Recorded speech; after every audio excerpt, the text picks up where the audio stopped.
Hello, hello, hello. Assalamu alaikum, adab, adab, and a very good evening, everyone, everywhere. Welcome to this special session that we have set up for all of you to celebrate 16 days of activism against gender-based violence. My name is Tawseek Heather, and I have the privilege to welcome you all tonight on this special session. And this is the social media of USAID Pakistan. How are you all doing? And let me tell you honestly, the campaign that we are launching tonight is very interesting. It brings you big names when it comes to gender rights and gender working against gender violence in this country, in Pakistan and abroad as well.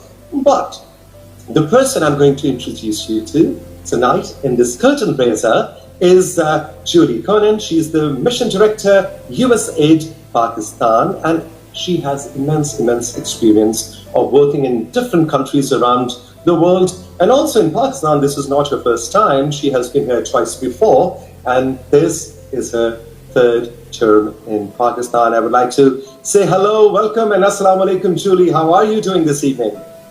Wa alaikum assalam. Good to see you, Tawseek.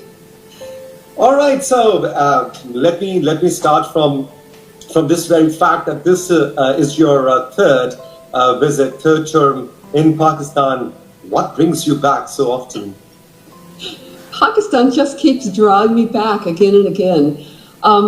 It is such a diverse country, and I've been thinking just today that I'm probably the luckiest American there is, in that I've been all over this country. I've been all over the Punjab, all over the Sindh, all over even Baluchistan, KP, even back when it was the frontier. My saddest part is I haven't gotten to the northern parts of Chitral. I'm still holding on hope to get there. But I've just encountered so many lovely people, kindness, rich cultures, incredible ancient architectural kinds of places. It's just a place that you just can't get enough of, and that keeps bringing me back again and again. What about music? I really love the music. I have a CD in my car that one of my friends made of Pakistan music in order for me to hear it all the time. And one of my favorite is to the classical sitar music. It's just haunting. I love that music. Right. So, Julie, tell me what positive changes do you see in Pakistani society over the years, especially from your first visit, your first tenure, and today? Well, I would think a few things. I definitely see a lot more infrastructure. I'm seeing a lot more road networks. I drove down from Lahore to Multan a few months ago, and that road is beautiful. I'm not seeing load shedding as much. I'm seeing that the lights are on a lot more. That's a huge difference, a huge improvement. Yeah. I'm seeing governments that are really embracing development and people coming into their own, and whether it's social development through education and health or infrastructure, I'm seeing that really being embraced and pursued in so many different ways in Pakistan, which is really gratifying for a development person to see constant advancement like that. Have you tried to polish up your Urdu skills a bit? Do you understand a bit of Urdu, or you? Do not test me. The English that I speak to people so much, and their English is so beautiful, I would be embarrassed to even try. All right, so Julie, you've worked and traveled around the world a lot. I would like to ask you tonight, do you think that the challenges Pakistani women face today are the same challenges around the globe with a different perspective, different lens, or do you see any particular area, any particular challenge that you see only specifically Pakistani society and the women in Pakistani society face? I think that women in all countries face challenges. Even in the West, women face challenges. I remember when I was a young woman just starting in this field, and I was pulled aside and I was told, you have no future in this field. You are a young woman, just forget about it. So there's this myth that it's all welcoming and encouraging in the West. Even women in the West, and probably some very notable women who you may have all heard of, have told their stories of the challenges they've had to overcome in their careers to get to where they are. And I think that that's true in every country I've been in. And so you just, as a woman, you have to persevere and you have to be very clear on what you want to do and not feel deterred when somebody tries to discourage you.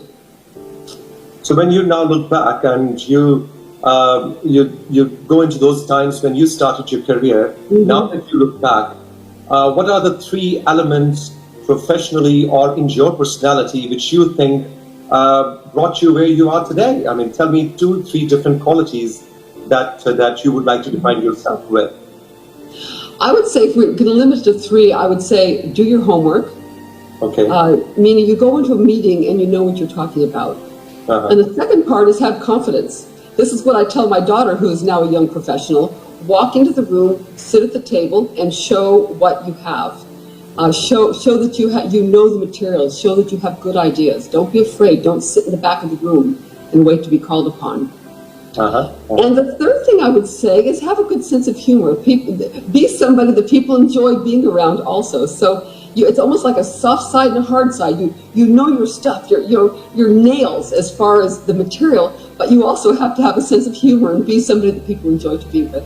Should I take these 3 elements and these 3 points as an advice to Pakistani young girls, or would you like to add something else to specifically Pakistani young girls? So, thank you for that question. I was meeting with a bunch of Pakistani, they were college students a few months ago. And I surprised them because we were talking after it was a meeting about entrepreneurship, which is really important with women in business. But we talked afterwards, and we talked about how important encouragement is, and how to really take on encouragement and have it fuel you.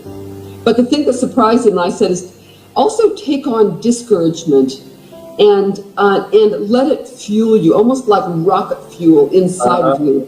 You want to prove that person wrong who is discouraging you or trying to tear you down. And so that's the thing that I would share with other young Pakistani women is take the encouragement, which is lovely and wonderful and encourage, but also flip the discouragement and turn that into something that you find motivating for yourself internally. Interesting. All right, so this tonight is the curtain raiser for celebrating the 16 Days of Activism, and I'm so very happy that you took out time for this special session tonight. What would you like to tell your social media followers, especially on the eve of talking about GBV, gender-based violence, especially in a society like Pakistan? A country with women and girls who are healthy and educated and safe is a strong country and a strong culture. Healthy, educated, and safe. Okay. Yes. Yeah. So I understand that you've also been talking to a lot of very notable people about that very topic. Yes, absolutely. And from tonight, actually, after this session, we are going to start unfolding one testimonial, one video each day in the coming 16 days. And you're absolutely right. I've been honored to meet very, very interesting people, women and men both, who have contributed, Julie, a lot in fighting for gender rights in this country, and especially when we talk of gender-based violence. We have met Munisa Hashmi, we have met Dr. Fawzia Saeed, Samar Mingallah, Naeem Mirza, and many, many more. And I would actually like to encourage all our viewers tonight to keep an eye on our campaign, and every night we are going to unfold a different person with a different perspective to look at gender-based violence, which obviously is a big problem in this country. But these people will give you solutions. These people will give you different perspectives towards that. So you're absolutely right. It has been a great pleasure to talk to them and record them. Well, I can't wait to see it myself. What actually do you think and feel when it comes to women empowerment and women rights that societies like Pakistan, you think, are, I wouldn't say ahead of the West, but West still can learn from societies like Pakistan? What is there in our society that the West can learn from? I have seen really amazing female politicians. And of course, you have had in your country a lady who is a head of state. I see a lot of incredible women who are business people here. I see women who just have an elegance also. There's just something about Pakistani women. There's an elegance there that I admire. I try to emulate. I don't do a very, very good job. You look great. I think that every person, every country is in a different stage of imperfection, right?